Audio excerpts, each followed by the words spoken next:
পুরো বিশ্বের রাজনৈতিক পরিমণ্ডল থেকে আসতে শুরু করে আন্তরিক শোকবার্তা। দেশনেত্রী বেগম খালেদা জিয়া জন্মগ্রহণ করেন 1945 সালে। শৈশব থেকেই তিনি পরিচ্ছন্ন এবং পরিপাটি থাকতে পছন্দ করতেন। ফুলের প্রতি ছিল তার গভীর অনুরাগ। পরবর্তী জীবনেও তিনি অভ্যাস বজায় রেখেছিলেন তার ব্যক্তিগত এবং রাজনৈতিক চর্চায়।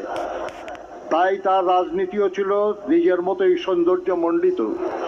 ফুলের প্রতি অনুরাগের কারণেই হয়তো সবচেয়ে কঠিন সময়েও তার সকল রাজনৈতিক বক্তব্যও থাকত সুশোভিত। 1960 সালের 5 আগস্ট তৎকালীন সেনাবাহিনীর চৌকস কর্মকর্তা ক্যাপ্টেন জিয়াউর রহমানের সাথে তিনি বিবাহ বন্ধনে আবদ্ধ হন। তাঁদের 2 পুত্রের মাঝে জ্যেষ্ঠ পুত্র তারেক রহমান বর্তমানে বাংলাদেশ জাতীয়তাবাদী দলের ভারপ্রাপ্ত চেয়ারম্যান এবং কনিষ্ঠ পুত্র আরাফাত রহমান কোকো স্বৈরাচারী আওয়ামী লীগ সরকারের রাজনৈতিক প্রতিহিংসার শিকার হয়ে মালয়েশিয়ায় অবস্থানকালে প্রকৃতপক্ষে বিনা চিকিৎসায় 2015 সালের 24শে জানুয়ারি মাত্র 45 বছর বয়সে ইন্তেকাল করেন। তার লাশ যখন ঢাকায় আসে তখন তার মা দেশনেত্রী বেগম খালেদা জিয়াও ছিলেন তার গুলশান অফিসে সেই একই সরকারের প্রতিহিংসার শিকার হয়ে অন্তরীণ। দেশনেত্রী বেগম খালেদা জিয়ার রাজনীতিতে আগমন ছিল আকস্মিক, কিন্তু দেশের প্রয়োজনে তা ছিল অনিবার্য। 1981 সালের 30শে মে কতিপয় বিপদগামী সেনা কর্মকর্তার হাতে রাষ্ট্রপতি জিয়াউর রহমান বীর উত্তম শাহাদত বরণ করার পর দলীয় সরকারের ভিতরেই ষড়যন্ত্রকারীরা তৎপর হয়ে ওঠে। সাংগঠনিকভাবে বিএনপি এবং সরকার দুর্বল হয়ে পড়ে। সেই সময় দল এবং দলীয় নেতাদের মনোবল অটুট রাখার লক্ষ্যে 1982 সালের 3 জানুয়ারি দেশনেত্রী বেগম খালেদা জিয়া বিএনপির সদস্যপদ গ্রহণ করেন। শুরু হয় তার রাজনৈতিক জীবনের ক্লান্তিহীন পথ চলা।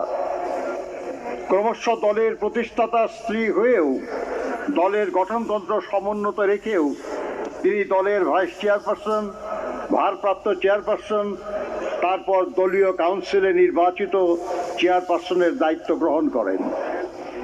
তার 43 বছরের রাজনৈতিক জীবনের 41 বছরই তিনি দেশের অন্যতম প্রধান রাজনৈতিক দল বিএনপির শীর্ষ নেতা হিসাবে নেতৃত্ব দিয়েছেন, দলকে সুসংহত করেছেন, শক্তিশালী করেছেন।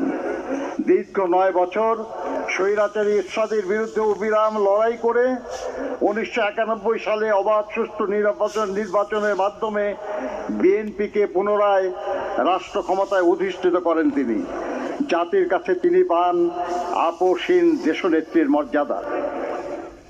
দেশ ও দেশের মানুষের স্বার্থ রক্ষায় চির আপোষহীন দেশনেত্রী দেশ বিদেশের কোনো অপশক্তির সামনে কখনো মাথা নত করেননি।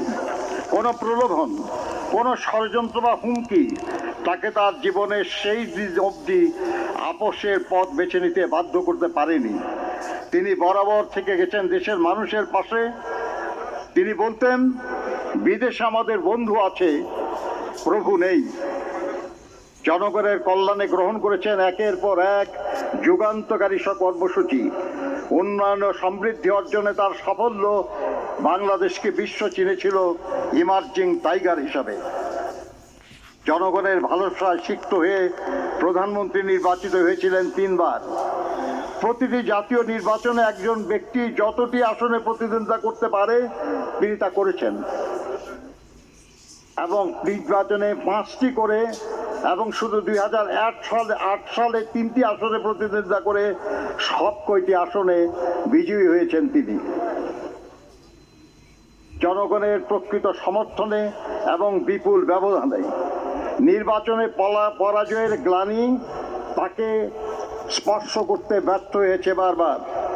জনপ্রিয়তার এমন দৃষ্টান্ত শুধু বাংলাদেশে নয়,